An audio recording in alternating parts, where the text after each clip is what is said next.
YouTube, 8h17, 8h17. Alex, traz essa informação dos caminhoneiros, até para que a gente possa, mais uma vez, balizar a audiência que chega, das empresas com contas bloqueadas, né, por Alexandre de Moraes, até para a gente poder notear aqueles que participam da nossa enquete, já virando um destaque ali, o Alex. Ô, Pitolli, essa informação foi divulgada pelo site Folha Max e também repercutida pelo portal do Diário do Centro do Mundo, e diz o seguinte: o Alexandre de Moraes determinou o bloqueio de contas bancárias de 42 empresas e empresários do estado de Mato Grosso. Eles seguiram em um comboio de caminhões de Sorriso, Pitolli, a 420 quilômetros de Cuiabá para Brasília, para participar dos atos, das manifestações.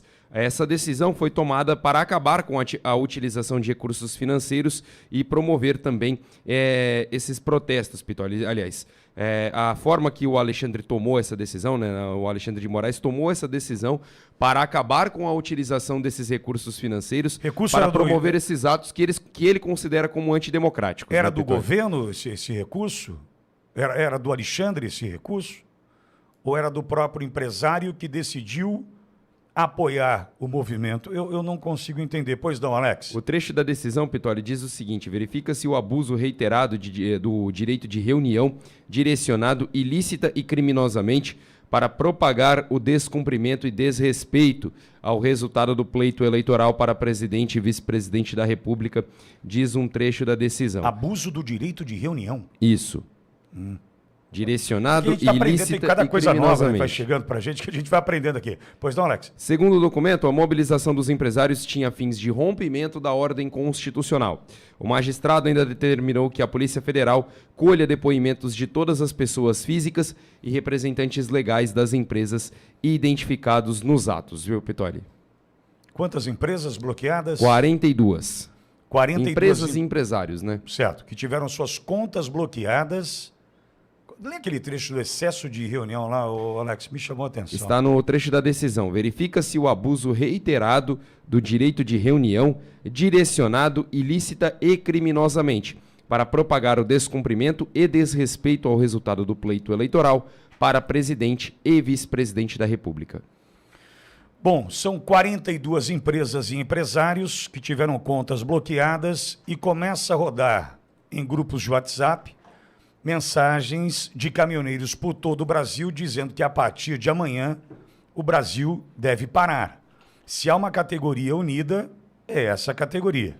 Nós acompanhamos em 2018, ali no final do mês de maio de 2018, a paralisação dos caminhoneiros por todo o Brasil e as consequências, inclusive para o PIB, naquele momento, diante da união da categoria. E eu duvido que estará desunida diante desta decisão do Alexandre de Moraes. Aqui conosco, nosso comentarista desta quinta-feira, Cláudio Cofani. Cláudio, uma decisão tomada por Alexandre de Moraes. Leia de novo, por gentileza, Alex, perdão em insistir. É o trecho da decisão que para mim soou como novidade. Eu não conhecia essa condição para bloquear os bens de alguém. Pois não, Alex? Verifica-se o abuso reiterado do direito de reunião, direcionado, ilícita e criminosamente, para propagar o descumprimento e desrespeito ao resultado do pleito eleitoral para presidente e vice-presidente da República. Abuso de reunião, Cláudio? Eu nunca tinha ouvido isso. Eu conheço empresas que abusam de reuniões, né? Tem reunião para isso, reunião para aquilo, às vezes marca uma reunião para marcar outra, né? Enfim. Mas essa, para mim, é novidade, Cláudio. E as consequências gravíssimas que podem gerar, né, que podem surgir a partir desta decisão do ministro Alexandre de Moraes, hein, Cláudio? Bom dia. Bom dia, Alexandre Pitolli. Bom dia a toda a audiência, equipe de estúdio. Que dia do mês é hoje? Hoje é dia 17 de novembro de 2022. Eu queria dizer que é impressionante como nós estamos regredindo no território brasileiro com o Estado de Direito. Nós não temos mais Estado democrático de direito. O Estado democrático de direito é um termo que está escrito no artigo 1º da Constituição brasileira.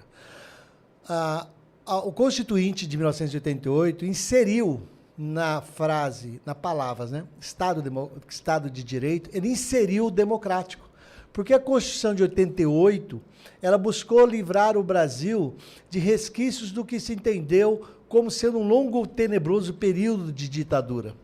Então, inseriu-se o Estado democrático de direito. Dentro disso daí, hoje, em 2022, nós não temos mais o democrático. Nós temos, sim, um Estado autoritário com abuso de direito. Nós temos uma lei que foi feita em dezembro de 2021, 1º de setembro de 2021, a Lei 14.197, ela alterou o Código Penal brasileiro. Essa lei, ela trata de crimes contra o Estado democrático de direito. Essa lei aponta várias situações em que tipificam, caracterizam o crime relativo ao Estado democrático de direito. Acontece que essa lei é expressa em dizer, e ela alterou o Código Penal brasileiro, alterou o artigo 359-T, de também.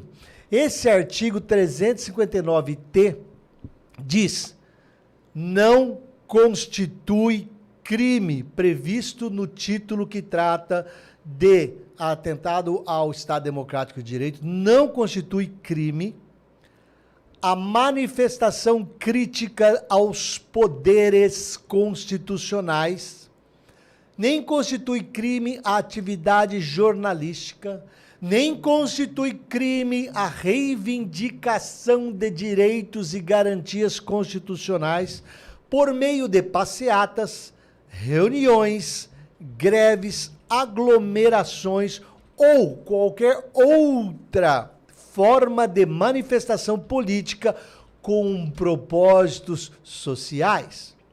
E eu estava tentando estudar essa petição, essa decisão do ministro Alexandre de Moraes, e dentro do Estado de Direito, nós temos o site do Supremo Tribunal Federal, você acessa lá, pesquisa, petição 10685. A classe é PET, petição, e o número é 10685. Você clica lá, vai surgir uma tela dizendo que se trata de um processo físico sigiloso, que o número único. Não tem número único. E quem é o relator? Ministro Alexandre de Moraes. E qual a origem? Não fala qual a origem. E quais são as petições, as decisões? Não fala, porque é sigiloso. Então nós temos, eu sou advogado, atuo na advocacia há décadas. Eu tenho acesso a quase todos os processos, salvo alguns, que são sigilo. E eles estabeleceram sigilo nessa petição, que pode estar dentro de um inquérito do fim do mundo, pode estar dentro de um inquérito que eles chamam de atos antidemocráticos, pode estar dentro de um inquérito que eles chamam de fake news, pode estar dentro de vários inquéritos que vêm perseguindo cidadãos brasileiros há mais de um ano, que vem prendendo, pondo tornozeleira, desmonetizando, tirando das redes sociais, gerando constrangimentos constantes em cima de cidadãos, todos eles que, conforme diz o ministro, discordam do resultado das eleições. Primeiro, qualquer um pode discordar do resultado das eleições. O que as pessoas estão fazendo não é discordar do resultado das eleições, é discordar do processo eleitoral escancaradamente parcial a favor de um candidato que não poderia ser candidato e foi através de um ardil jurídico posto em liberdade após condenação. Um ardil não, vários ardis. Toda a sociedade está questionando um processo eleitoral onde o sistema eleitoral de votação pode apresentar inconsistências tão sérias que gerem risco à integridade, à segurança e até ao sigilo. Porque nós estamos vendo aí em redes sociais pessoas dizendo que hackearam, que tem o voto de cada cidadão brasileiro. Se isso for verdade, tem que anular o processo inteiro. O meu voto é sigiloso. Se aparecer na internet uma identificação da minha pessoa, identificação da minha seção, da minha zona eleitoral e do voto, e eu ler aquilo e falar assim, mas eu votei mesmo nesse candidato, tem que anular tudo. Ou, e se você não votou, pior ainda, né? E quem não votou vai falar, mas eu nem votei. Gente, Nós estamos discutindo o processo eleitoral. Existe um princípio básico no direito mundial que fala que a árvore, o fruto da árvore doente, o fruto podre da árvore envenenada, não pode ser consumido. Então, gente, o que o ministro está fazendo foi um rol de CPF, CNPJs, é um abuso de autoridade escancarado a ser devidamente investigado pelos seres competentes, passando na história para aquele incompetente daquele Rodrigo Pacheco que desapareceu, devia sofrer impeachment, o Rodrigo Pacheco, porque o ministro Alexandre de Moraes está dobrando a aposta, e chama atenção a todos vocês.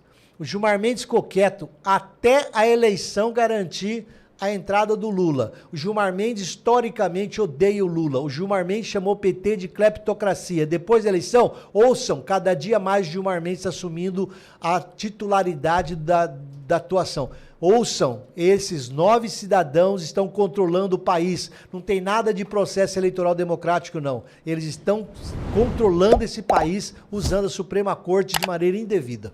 Agora, Cláudio, abuso de reunião, eu confesso que é nova para mim.